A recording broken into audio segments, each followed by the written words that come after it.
Hello, my name is Fera Maharani with the NL 20212 I'm from class D.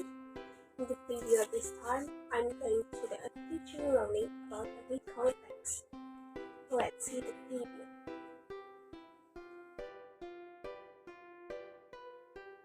Hello everyone, good morning. How are you today?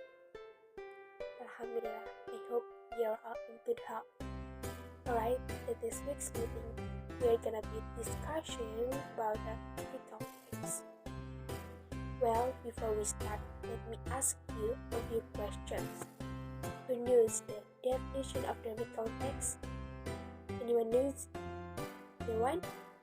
Okay, no problem. Let's see my PPT. The first is definition of the context. In his study of English, there were a wide variety of texts available, one of which was the context. Context is the type of text that tells about a story, an act, or an activity, but usually the text review or experience that occurred in the past. So, the context is the text where you retell your experience in the past or in the time that has passed. And then, how do you know which narrative is the context? Let's see the next slide. From here, you can identify them with some of the characteristics below. The first is the context is always using the past tense, such as when, started, would, woke up, and the others.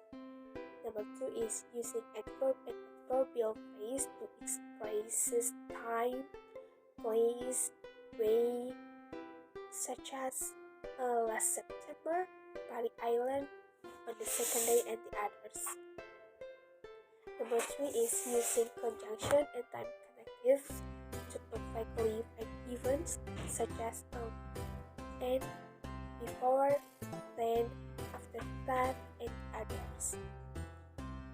Any questions from here? Tidak ada? Oke, Ibu akan review kembali ya dari awal, yaitu dari pengertian di konteks. Jadi di konteks itu adalah sesuatu yang menceritakan pengalaman kamu di masa lampau yang sudah terjadi di masa lampau, dan kamu menceritakan kembali kepada seseorang, kepada teman kamu, kepada kerabat kamu, atau lainnya. Nah, di sini tuh dia sering menggunakan simple present past tense. Karena dia menceritakan masa lampau, jadi sering menggunakan past tense ini. Menggunakan adverb dan adverbial phrase ya untuk mengapresiasikan, mengungkapkan tempat, waktu, dan di mana. Yang ketiga itu menggunakan conjunction yang berfungsi untuk mengurutkan peristiwa atau kejadian seperti that, before, kemudian, setelahnya, dan lain-lain gitu. Let's see the next slide is about the structure from the context. In creating the context, there is a structure to be followed when writing this type of text. What are the structures? Number one is orientation. In the first stage, you are asked to provide an introduction of information about who, where, when, even occurred in the past. Number two is event. In his second stage, you can relate or events that took place. You are asked to write the story in chronological order, like on the first day, the next day, or the last day, and others. And the last is reorientation. The last stage in musical that structure in restructuring. It is a step-by-step introduction. The repetition, summarize all the events or events that are related. Jadi ada tiga struktur dalam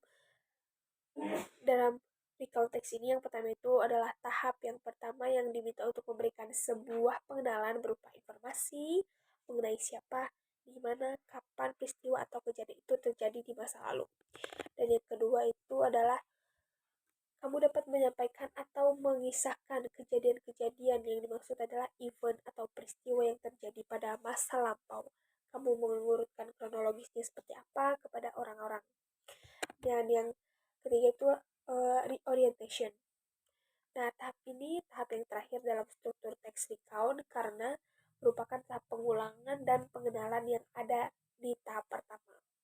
Jadi bisa disebut seperti kesimpulan dari kejadian awal, bagaimana awal mula kamu, bagaimana mengalami hal seperti itu. Seperti itu. And the next slide is about types of the recount text.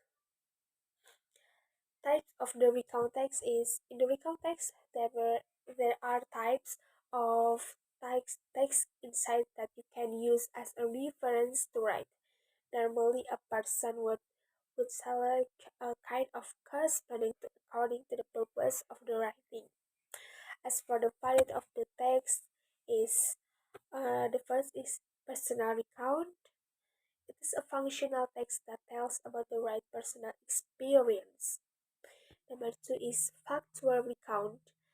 It is a recount text about that serves to present actual incidents report, such as a science experiment or police report. And the three is imaginative. It is a portable text that present imaginative stories, and it is published in events that have occurred. Jadi dalam konteks itu ada beberapa tiga jenisnya. Yang pertama itu adalah pengalaman pribadi, bisa disebut ya pengalaman pribadi. Yang kedua itu adalah factual recount, dan yang ketiga adalah imaginative. Seperti itu. Dan mari kita lihat contohnya di sini. Ibu ada contoh. Let's see here a sample I pick up from a source on the internet. You can see that there must be an orientation or even at the beginning of the story, and finally came to the conclusion of the story that was recounted in summary. Yang pertama itu ada orientasi. Ya, judul juga ya, jangan lupa. Yang pertama itu judul, orientasi, pengenalan awal mula di mana kamu mengalami kejadian itu. Terus event, klimaks, bisa disebut klimaks. Nah, di sini kamu menceritakan kronologinya seperti apa. Dan yang terakhir adalah reorientation. Ini menceritakan kembali bagaimana kamu mengalami kejadian itu. And I think enough. Okay, students, that is explanation about the context. If you're still confused by today's material, you can ask me directly through a chat in WhatsApp group. Only the WhatsApp group. Ingat ya, hanya di WhatsApp group. Remember, just in the WhatsApp group. And for today, I will not give you assignment and just reread this material, because one day I will take a quiz on today's material. Well, thank you for coming today, and I will see you next week. And bye.